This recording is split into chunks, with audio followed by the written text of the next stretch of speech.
this idea of a bank can just do what it did, do what it does, and no matter what, it's going to be bailed out.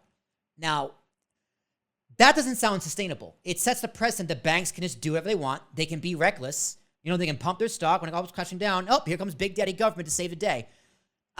With no accountability being taken. Now, in this particular circumstance, we don't know if there should or shouldn't be accountability. Like you said, we're not lawyers. But doesn't this set a bad precedent that the banks, if other banks are, now other banks are definitely looking at their stuff going, uh-oh. Whether it is or it isn't, they're looking, right? They're going to be looking, as they should be looking.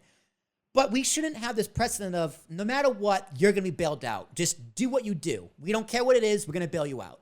So we do need some restrictions. We do need some regulation. I hate regulation. But you need it here. You do need it here. Regulation, regulation is where you need it, right?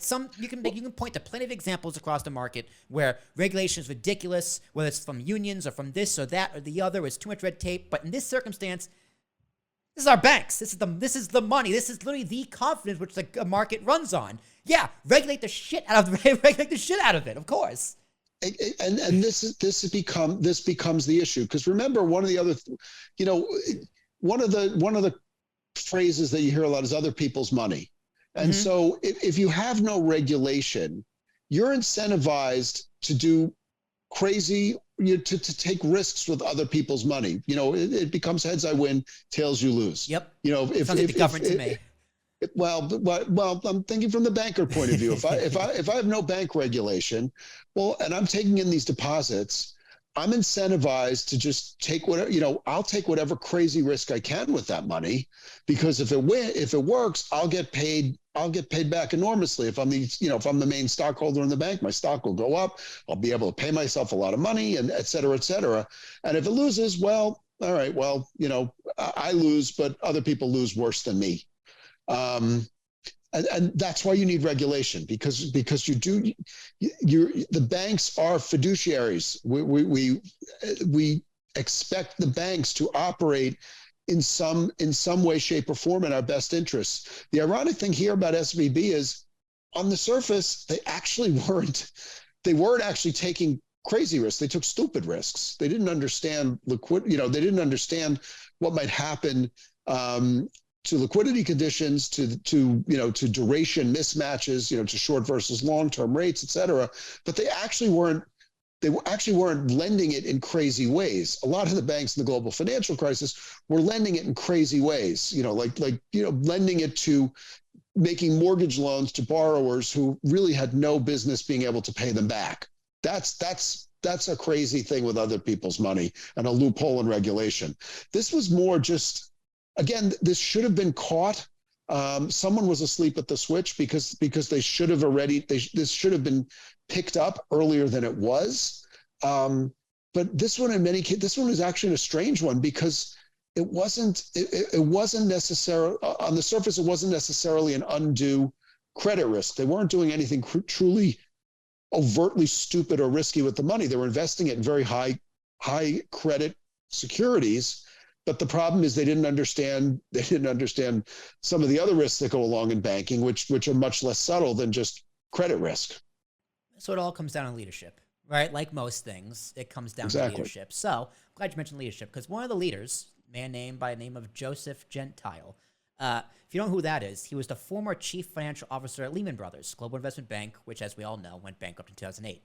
So he was one of the head guys at SVB. Now, was he really? I didn't know that. Yeah, he was. So how does a guy who screwed up so royally at his last job land this job? That happens a lot in banking and corporate America. Regardless, you fail up. Politics, like a lot of the people who caused the crash in 2008, again, completely different here, but all those people who caused that crash still got their bonuses. They got fucking new jobs. They got promoted. So how these people who cause these crashes, again, not saying this guy caused the crash, but how come this is that common thread? Poor leadership. These poor leaders don't get any consequences. They don't lose their jobs, and they just move around and make the same mistakes all over again.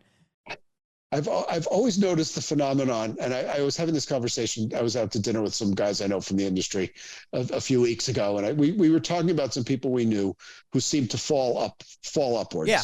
happens a lot. It happens a lot. It does happen a lot. Usually they're very presentable. They're in with the right circles, et cetera, et cetera. There's also a strange Wall Street phenomenon. And that is, if you just have like ordinary losses, you get fired. If you lose some spectacular amount of money that puts you on the front page of the Wall Street Journal, a lot of times those people come back and people lend them more money, figuring, well, they're good risk takers and they screwed up that one time and they're not going to make that same mistake again. It's happened. You're shaking your head, but it's happened. I know. That's why I'm shaking my head, because it makes me angry. I don't know. I've never been, as far as I'm concerned, I've had to like work hard to maintain, an upward trajectory. I've never been one of the people who figured out the means to fall upwards. There have been people to crack that code. I didn't realize that there was the Lehman Brothers connection here. You would have figured he would have, but this was actually different. That's my point. There were no consequences. Nothing happened to him. How can you learn from something if you don't get punished? If there's no consequences?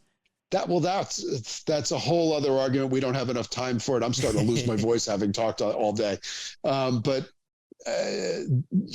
I mean, we have to again, like I said, like with the insurance, we have to figure out what the right insurance system is.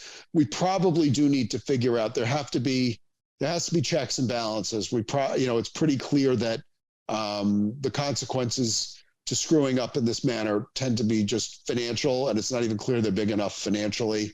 But that's a whole other societal discussion, and it's another one that we're probably not likely to have anytime soon.